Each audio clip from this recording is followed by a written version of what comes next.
సింహరాశి వారికి ఒకవైపు అష్టమ శని సంచార స్థితి జరుగుతూ ఉండగా 12 ఏళ్ల తర్వాత దేవగురు బృహస్పతి ఉచ్చ స్థితిలో వ్యయంలో సంచారం చేయడము ఇది ఒక రకమైనటువంటి అదృష్టమే. అంటే వ్యయం అనగా ఖర్చు స్థానము. అక్కడ గురువు ఉచ్చస్థితిలో ఉన్నాడు కనుక ఆ ఖర్చులను ఎలా నివారించుకోవాలి, ఎలా ఆర్థిక సంస్కరణలు చేసుకోవాలి, ఎలాంటి విజయం పొందాలో కూడా వీరికి పూర్తి అవగాహనతో జీవితాన్ని పొందబోతున్నారు. సింహరాశిలో ఏ నక్షత్రాలు వస్తాయనగా మఖా నక్షత్రంలో 4 పాదాలు, పుబ్బా నక్షత్రంలో 4 పాదాలు, ఉత్తరా నక్షత్రంలో 1 పాదం కలిపితే సింహరాశి. రాశాధిపతి రవి భగవానుడు. వీరికి రాశిలోనే కేతు సంచార స్థితి, సప్తమంలో రాహు సంచార స్థితి.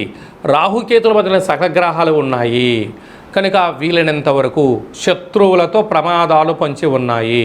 ప్రేమికులు జాగ్రత్తగా ఉండాలి. భార్యాభర్తల మధ్య విభేదాలు కూడా అధికంగా వచ్చే పరిస్థితి చాలా అధికంగా ఉంటుంది.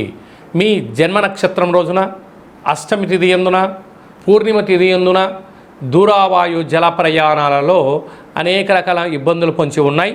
తస్మాత్ జాగ్రత్త.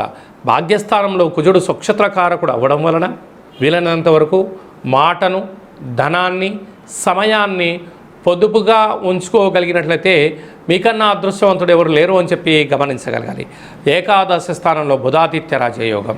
విద్యార్థులకు ఇది చాలా శుభ తరుణం. ఉద్యోగ ప్రయత్నం చేస్తే చాలు ఉద్యోగం మీ పాదాల దగ్గరికి రావడం జరుగుతుంటుంది.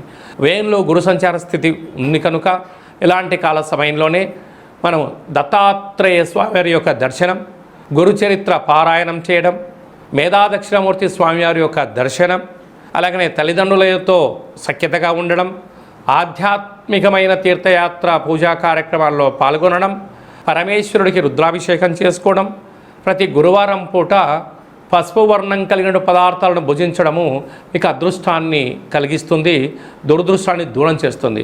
అలాగే దక్షిణాయనము ప్రారంభమైన తర్వాత మొట్టమొదటి అష్టమి తిథి వస్తుంది కనుక ఈ అష్టమి తిథి యందున గోధుమ పిండితో అందులో కుంకుమను కలిపి ప్రమిదగా ఏర్పాటు చేసి విశేషమైనటువంటి దీపాన్ని ఏర్పాటు చేసుకొని మీ మనసులో కోరికను కోరుకొని కాళభైరవ అష్టాన్ని చదివి దానం చేయగలిగినట్లయితే సకల దోషాలు తొలగిపోతాయని చెప్పి గమనించాలి.